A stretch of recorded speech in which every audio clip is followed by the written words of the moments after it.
আজকের পর্বে আপনাদের জন্য সহজ ওয়েতে চিকেন বিরিয়ানি রান্না করব। বিশেষ করে ব্যাচেলার ভাই বোন যারা আছেন, অনেকে রান্না করতে জানেন না, আবার অনেকে সময়ের অভাবে রান্না করতে পারেন না। হে এভরিওয়ান, আসসালামু আলাইকুম, welcome back to my new another cooking video. আমি প্রথমত এখানে একটা মুরগি নিয়ে নিয়েছি, ভালোভাবে ওয়াশ করে, তারপরে আদা রসুন কাঁচামরিচ পেঁয়াজ একসাথে ব্লেন্ড করেছিলাম, সেটা দিয়ে দিয়েছি মশলা, তারপরে টক দই দিয়ে দিয়েছি, আর অল্প পরিমাণে দিয়ে দিয়েছিলাম টমেটো সস, তারপরে দিয়েছি বিরিয়ানির মশলা যেটা আমরা কিনতে পাই, আর এখানে পরিমাণ মতো লবণ, আর অ্যাড করছি গরম মশলা, আর এখানে আস্ত কিছু গরম মশলা অ্যাড করছি, এটা এক্সট্রা, আপনারা না চাইলে না দিতে পারেন, কোনো প্রবলেম নেই। দেওয়ার পর এটা খুব ভালোভাবে ম্যারিনেশন করতে হবে আর 30 মিনিটের জন্য রেখে দিতে হবে, আর সময় না থাকলে আপনারা নাও রাখতে পারেন, কোনো প্রবলেম নেই।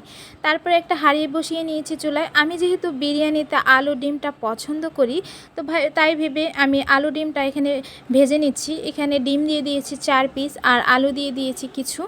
এখন ডিমটা অল্প করেই ভাজবো আমি, বিরিয়ানিতে খুব বেশি কড়া ভাজা ভালো লাগে না। উঠিয়ে নিয়েছি, আর আলুটা বেশ কিছুক্ষণ আমি লাল লাল করে ভেজে নিব, ভেজে উঠিয়ে নিয়েছি। তারপর এখানে যেটা করব, আমি বেরেস্তা বানিয়ে নিব। বেরেস্তাটা বিরিয়ানিতে খুবই লাগে, আর বেরেস্তাটা ট্রাই করবেন দেওয়ার জন্য, তাহলে টেস্টটা কিন্তু ভালো আসে। আর পারফেক্টভাবে বেরেস্তা বানাতে কিন্তু অবশ্যই একটু চিনি ইউজ করতে হবে, তাহলে কিন্তু খুবই ভালো হয়। তারপর বেরেস্তা উঠিয়ে নিয়ে ওই তেলের ভিতরে আমি আবারও কিছু পেঁয়াজ কুচি দিয়ে দিয়েছি, আর অল্প কিছুক্ষণ ভেজে নেওয়ার পর এখানে আমি সেই ম্যারিনেশন করা মাংসগুলো অ্যাড করছি। তো এই মাংসটা আমি বেশ কিছুক্ষণ রেখে দিয়েছিলাম, আমার হাতে যেহেতু সময় ছিল 1 ঘন্টার মতো রেখে দিয়েছিলাম। আপনারা যাদের সময় থাকবে না তারা কিন্তু না রাখলেও পারবেন, কোনো প্রবলেম নেই।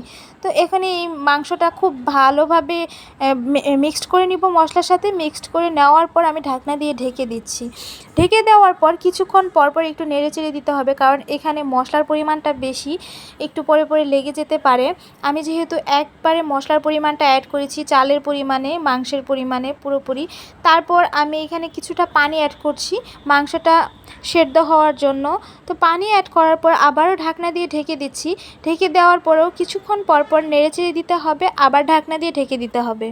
তারপর এই পর্যায়ে আমি মাংসগুলো উঠিয়ে নিচ্ছি, কারণ এটা খুবই ছোট সাইজের মুরগি ছিল, যার কারণে এটা যদি আমি চালের সাথে আবার দিয়ে দিই তাহলে কিন্তু একদম ভেঙে ভেঙে যাবে, যার কারণে আমি উঠিয়ে নিচ্ছি। পরবর্তীতে আমি আবারও অ্যাড করব এই মশলার ভিতরে। এখন আমি চালগুলো দিয়ে দিচ্ছি।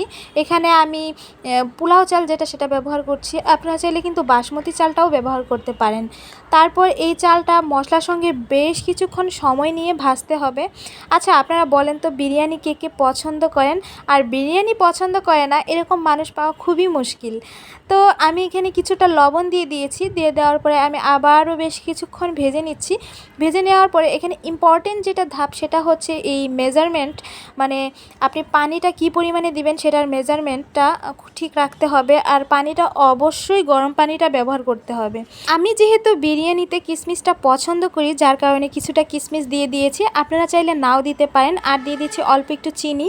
তারপরে এখানে কিছুটা বেরেস্তা, আর দিয়ে দিয়েছি ভাজা সেই আলুগুলা দিয়ে বেশ কিছুক্ষণের জন্য একটু ঢাকনা দিয়ে ঢেকে দিচ্ছি।